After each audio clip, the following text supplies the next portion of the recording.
پاکستان کی تاریخ میں اس فیصلے کے کیا اثرات مرتب ہوں گے اور کیا مستقبل میں پاکستان کرپشن فری پاکستان بن جائے گا؟ بدعنوانی کرنے والے لوگوں کے گرد جو شکنجہ ہے جس طرح گھیرا تنگ ہوا ہے وہ مزید پھیلے گا اور لوگ آئندہ کوئی بھی ایسا نہیں ہوگا جو کرپشن کرے بدعنوانی کرے؟ دیکھیں یہ فیصلہ تو دو تین حوالے سے بہت بڑا اور بہت ہی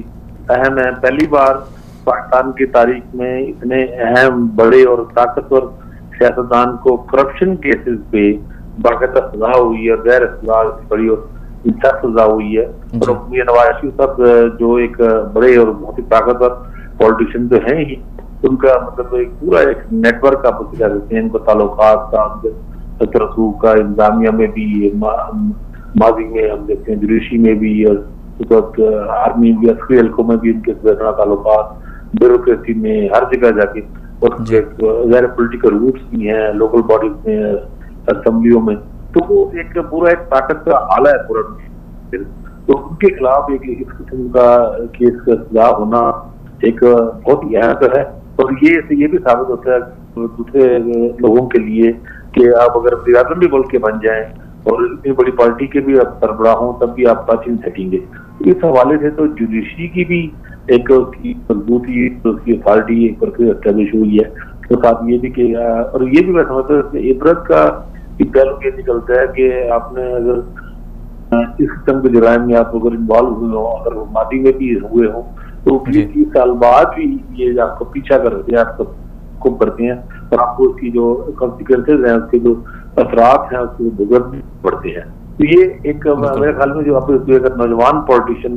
آج سیاست کر رہے ہیں، اس پر سالوں کر رہی ہے یا مستقبل میں آئے گا، اس کو اگر وہ چاہے تو چیزوں سے ٹھیک کر ان غلطیوں سے بچ سکتا ہے جن کا نواز شریف صاحب نے کیا۔ جی عامر صاحب، کچھ لوگ یہ اعتراض کر رہے ہیں، کچھ لوگ یہ کہہ رہے ہیں کہ اس سے صرف یہ میاں نواز شریف کے گرد ان کو ہی پکڑا گیا ہے، باقی بھی تو بہت سارے کرپشن کرنے والے لوگ ہیں، ان کو کیوں نہیں پکڑا جا رہا؟ تو یہ زیادتی ہوئی ہے نواز شریف کے ساتھ۔ اس حوالے سے آپ کیا کہیں گے کہ جو باقی کرپشن والے لوگ ہیں پیناما میں جن کا نام بھی آیا، ان کے خلاف کون کارروائی کر سکتا ہے اور کن کی ذمہ داری بنتی ہے؟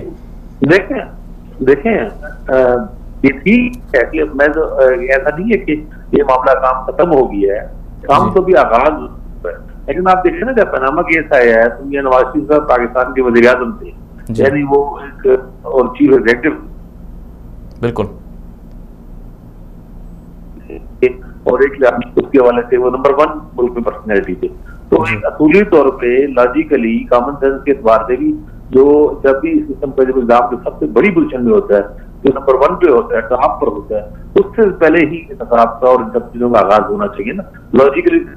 ہوتا ہے۔ اگر آپ پہلے نمبر کے جو بڑے جو ٹاپ پہ جو لوگ بندہ بیٹھا ہے اس کو چھوڑ کے اگر نیچے سے شروع کرتے ہیں 10ویں 12ویں 14ویں یا 100ویں نمبر سے شروع کریں تو جی جو سب سے طاقتور لوگوں کو چھوڑ کے نیچے سے کر رہے ہیں۔ تو میں سمجھتا ہوں کہ ان سے آپ دیکھیں پیناما کیس میں کوئی بھی ملک کا اس لیول کا پولیٹیشین کوئی بھی انوالو نہیں، یعنی کوئی بھی یہ نہیں جسے کہنا چاہیے۔ اچھا دیکھیں اس میں ایک چیز سمجھنے کی کوشش کریں، ایک چیز ہے کہ وہاں پہ پیناما کے ذریعے کچھ لوگوں پر یہ ہے کہ ان کی آف شور کمپنی ہے۔ اب آف شور کمپنیاں ہونا ایک اور چیز ہے، آف شور کمپنیاں ہونا کوئی جرم نہیں ہے، یعنی پیناما کے ذریعے جو چیز میاں صاحب کے آف شور کمپنی ان کا نام آنا نہیں، اصل جو چیز ثابت ہوئی تھی میاں صاحب پہ 90s سے الزامات لگ رہے تھے لندن فلیٹ سے، 93 میں خریدے گئے ہیں، 96 میں 97 میں اور مشرف دور میں بھی، اور کتابیں چھپی ہیں، ایون ویسٹرن رائٹر کی کتابیں چھپی ہیں ان کے جی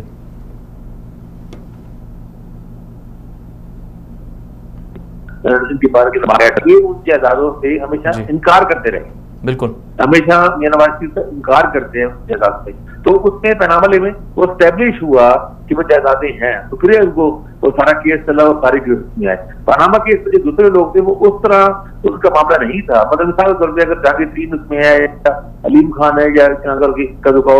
پولیٹیشین اس میں زیادہ نہیں ہے، آپ نے دیکھا نا چاندے کے نام نہیں پڑے، چاندے کے نام ہے کچھ، اور اس لیول کا تو کوئی بھی نہیں ہے، وہ ہے بھی تھے تو ان پہ یہ ہے کہ آپ کی کمپنی ہے یا کچھ ہے، ایسا نہیں ہے کہ کسی پہ الزام پہلے سے لگتا ہو۔